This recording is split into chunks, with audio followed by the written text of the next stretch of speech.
Então os caras falam assim, o algoritmo que tá mandando, o algoritmo que envia essas coisas, o algoritmo que percebe isso e aquilo. Se o algoritmo tem a condição de perceber o que você tá gostando de assistir e o que você vai consumir cada vez mais para ficar ali, o algoritmo também tem a condição de definir o que é sexualização e o que é adultização de criança. Não é fácil enfrentar esse tipo de gente. E não é fácil também enfrentar o algoritmo. Todas as vezes que a Sheila está falando de alguma coisa sobre abuso ou sexualização, o algoritmo também está mandando para o inimigo dela isso daí. O algoritmo vai mandar para a pessoa que a Sheila está falando sobre ela. E essa pessoa vai ver que a Sheila está combatendo ela e está tirando, de certa forma, né, o que ela gosta de assistir. É feito pelo próprio algoritmo. E isso é uma coisa que tem que ser debatido e muito, e eu acho que esse é o momento da gente conseguir debater isso daí. Eu perguntar pro Senzi também. Isso, né, sabe? Isso sabe, antes dele lançar o vídeo, só para deixar claro, antes né? de ele lançar o vídeo. Tá. Isso uns 8 meses, 10 meses mais ou menos, tá? Tá. Mas tá na Clara esse perfil, pega essa foto ali Quando ele ganha espaço na opinião pública, ele também vira palanque político. A gente precisa falar isso. A gente sabe que políticos vão usar do tema como palanque, assim como usaram da Maria da Penha e vem usando há anos como palanque político. Antes de partirmos para o vídeo, eu gostaria de 1 minuto da atenção de vocês. Essa é a nossa lojinha Vende Shop. Nela vocês encontram alguns produtos personalizados de diversos tamanhos e cores diferentes, como bags, camiseta infantil, canecas, posts, bottoms, ímãs e baby looks. Vale lembrar que todos os produtos da nossa loja são feitos com algodão sustentável, garantindo sustentabilidade com ética para promover melhorias sociais, ambientais e econômicas. Toda compra que vocês fazem gera impacto socioambiental positivo em nossa comunidade. E não menos importante, parte do nosso lucro de cada produto é direcionada a algumas instituições, como por exemplo o Hospital da Baleia, um hospital público localizado em Minas Gerais, conhecido por sua atuação na área da oncologia, tratamento de câncer, e por ser referência estadual em ortopedia e oncologia pediátrica, assim como o Instituto Entre Irmãos, Instituto à Margem, ONG que transforma vidas através de ferramentas que desenvolvem pessoas em situação de vulnerabilidade social, ofertando educação de qualidade, inclusão social pelo esporte e cultura, defesa de direitos e qualidade de vida. Clica no link do primeiro comentário fixado e não se esquece de deixar seu like, curtir e compartilhar. E vamos pro corte.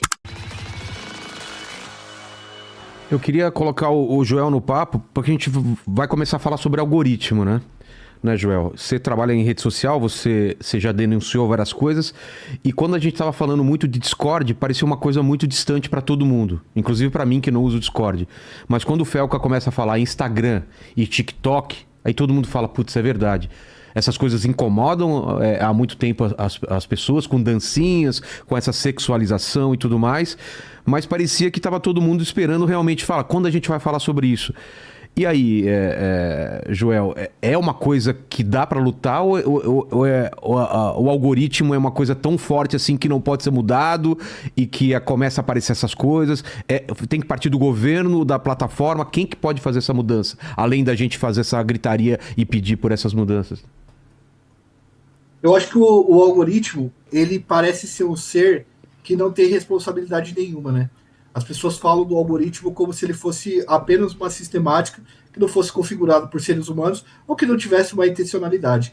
Então os caras falam assim, o algoritmo que está mandando, o algoritmo que envia essas coisas, o algoritmo que percebe isso e aquilo. Se o algoritmo tem a condição de perceber o que você está gostando de assistir e o que você vai consumir cada vez mais para ficar ali, o algoritmo também tem a condição de definir o que é sexualização e o que é adultização de criança, e o que pode e o que não pode ver. Então eu acho que essa bomba que o Felca jogou, que inclusive, eu até vou deixar bem claro que quando a gente estava antes, eu já procurava bastante desse tema, e queria agradecer a Shelly, a Luana, a Carla Albuquerque, a Carol de Felipe, porque é uma mulherada mesmo que vai atrás disso. Tá? O grosso de quem produz conteúdo para ir atrás dessas pessoas que usam as crianças e os filhos para monetizar a vida deles e, de certa forma, monetizar em cima dessa questão da fantasia,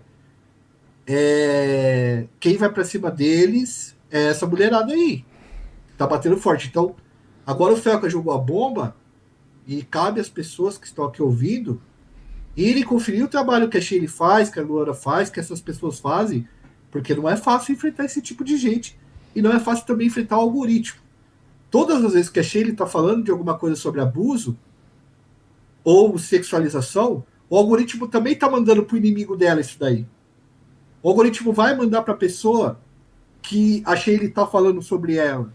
E essa pessoa vai ver que a Sheila está combatendo ela e está tirando, de certa forma, né, o que ela gosta de assistir, ou o que ela está fazendo com o próprio filho, ou o que ela está produzindo ali para ganhar esse ponto.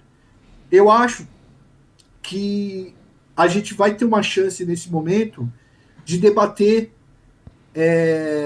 as regras que também gerem o algoritmo, que são, por demais, secretas, escondidas, dissimuladas. Porque, veja, a adultização e a erotização de crianças, elas mantêm muita gente captada atenção na internet. Muito. Cresce uma rede. Você viu que o Felca, ele demonstrou que criou-se uma rede de pessoas compartilhando links de comércio de fotos e vídeos de crianças a partir desse bloco de vídeos que o algoritmo vai mandando para as pessoas e ele vai espalhando e ele vai captando mais pessoas. Então o serviço de captação é feito pelo próprio algoritmo. E isso é uma coisa que tem que ser debatido e muito, e eu acho que esse é o momento da gente conseguir debater isso daí. Eu perguntar pro Senzi também, essa questão que no final do vídeo o Felca até fala que era uma coisa mais pessoal dele, né? Que ele tá movendo processo contra... Aqui tá 233 pessoas, eu acho. Por que aconteceu isso? Você pode explicar um pouco pra gente, João?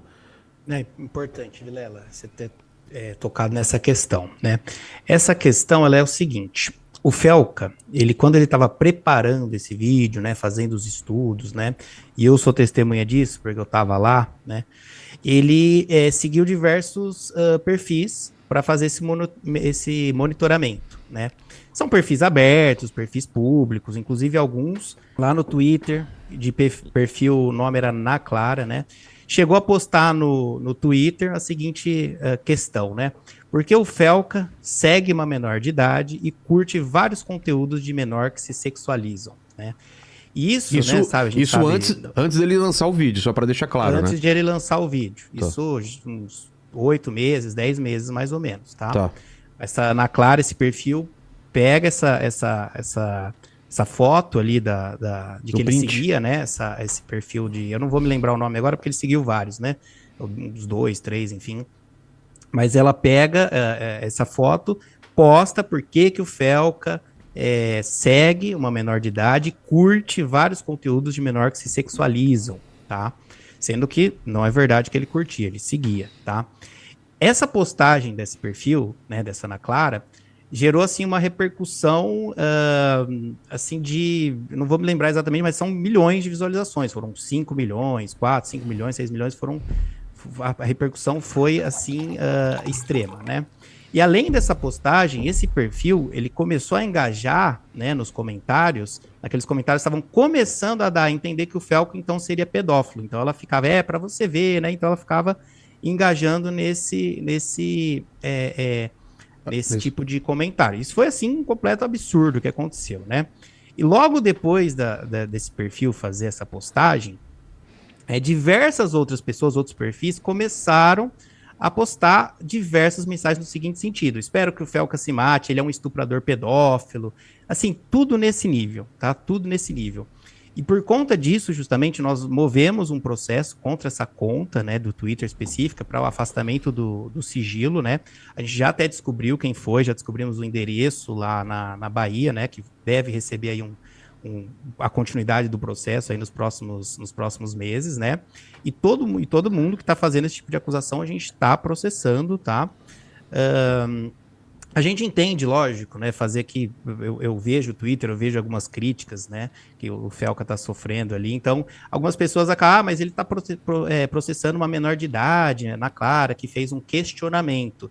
Então, eu estou vindo justamente, também aproveitando esse momento, para explicar. Ele não está processando qualquer pessoa, ele está processando uma pessoa que inventou uma mentira, que ele curtia conteúdos de menor idade, que é mentira, e nos comentários ela engajava nessas questões, falando que ele seria um pedófilo ou algo nesse sentido. A gente entende que o Felca é pessoa pública, eu advogo para influenciadores, então eu sei que existe uma jurisprudência no tribunal que pessoa pública está aberta a críticas, né, está aberta ao escrutínio público, né?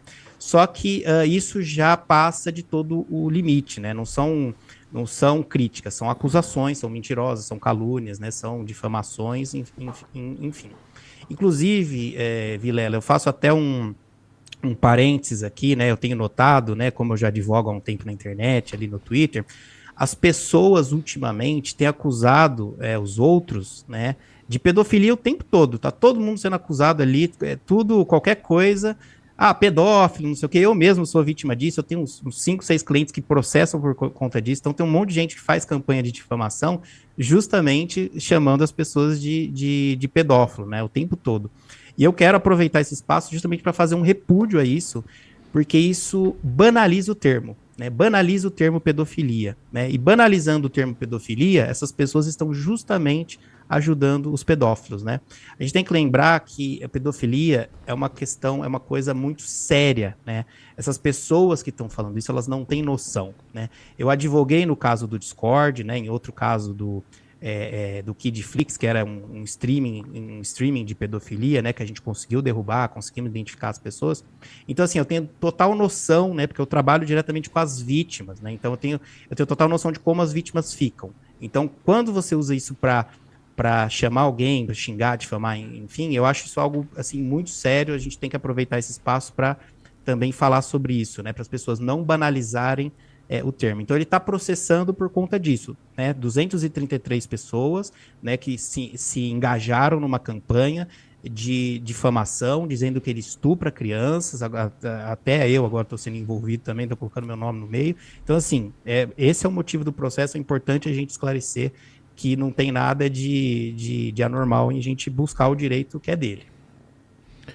Luana, e essa politização que aconteceu após o vídeo dele, porque eu não esperava isso, não. Eu esperava que todo mundo ia engajar no sentido de resolver isso de uma maneira... Eu esperava. Você esperava mesmo? Eu esperava, por causa dos novos rumos que a nossa sociedade toma. Eu até senti um pouco de alívio quando eu vi 2 deputados federais, né? Eu acho que eu posso citar aqui, que foi o Nicolas e a Érica, os 2 aplaudindo ali. Eu falei, poxa, finalmente, né? Nós temos os 2 extremos se unindo para falar de alguma coisa. Mas é óbvio que o discurso ele ia gerar alguma competição de lado, porque assim, querendo ou não, o assunto quando ele ganha espaço na opinião pública, ele também vira palanque político. A gente precisa falar isso. A gente sabe que políticos vão usar do tema como palanque, assim como usaram da Maria da Penha e vem usando há anos como palanque político. Então, assim, só que, pessoal, a gente precisa realmente levantar uma bandeira política num assunto de proteção de criança? Será que a denúncia da Damares lá na época do Pará, né, do pessoal lá, eu esqueci até o local. Ilha do Marajó. Da Ilha do Marajó, não era tão importante quanto? Sim, eu falei super bem, eu falei que era necessário. E esse assunto não é importante? Será que é importante quem fala e não sobre o que se fala? É isso que a gente tem que se perguntar. Vamos supor, se o Felca fosse uma pessoa de esquerda, eu não sei a posição política do Felca. Se ele fosse uma pessoa de extrema esquerda, o que ele fala não tem importância por causa da posição política dele. Se ele fosse uma pessoa de extrema direita, não teria importância. Então a gente tem uma alienação na comunidade como um todo, de que esse assunto só me interessa ou não se quem estiver por trás dele tem o mesmo anseio político que eu. E dessa forma a gente continua o quê? Retroalimentando os discursos que só fortalecem pedofilia, que só fortalecem criminalidade no país, porque toda vez que a gente se une para falar de um assunto sério, a gente tem um discurso num viés político para arrecadar a população brasileira para ver com outros olhos aquilo ali. Calma, não é isso mesmo não. E aí eu te pergunto, você já se fez essa pergunta? Interessa a quem? A quem interessa falar mal do vídeo que o Felca produziu? A quem interessa falar mal do vídeo, por exemplo, que a Damares produziu? A quem interessa? É isso que a gente tem que se perguntar. Porque se você está ali diminuindo a importância de um vídeo tão importante como esse, se você está diminuindo a credibilidade de um vídeo tão importante como esse, você está do lado de quem nessa luta? Então, essa é a pergunta que você tem que se fazer. Então, baseado nisso, ô Vilela, eu percebi, e até fico me perguntando, eu fui olhar até as pessoas que ele nominalmente falou no vídeo, e assim, a maioria tem... Não consegui achar, mas a maioria tinha muito mais viés de esquerda do que de direita, as pessoas que ele denuncia no livro, no vídeo. E mesmo assim virou como se fosse uma isca da esquerda para poder regulamentar a internet. Bom, o que eu falo é o seguinte, eu não me importo qual o nome que você quer dar para esse contexto. Eu posso falar como atuante no meio, eu posso falar como policial. Se a gente não tiver como inibir Big Techs, redes sociais e a internet como um todo, para poder punir os praticantes dessas condutas, a gente nunca vai avançar. Então, se você é de direita, você tem repulsa a falar a palavra, né, o termo regular a internet, então inventa outro nome. A gente trabalha aqui, ó, com a pedofilia, a gente trabalha aqui com massacres, a gente trabalha com o que você achar que te cabe. Se você acha que isso vai ser utilizado para poder vedar a sua liberdade de expressão, a gente coloca lá no projeto de lei, vedada a utilização para que... Eu não me importo, sabe, ô Vilela, o que a gente tem que fazer é isso, eu não me importo, desde que eu consiga, de alguma forma, alcançar os criminosos por trás do anonimato digital, que é o maior problema hoje enfrentado pela investigação no Brasil. Quero aproveitar a presença, então, do João, que ele tem um horário para sair também.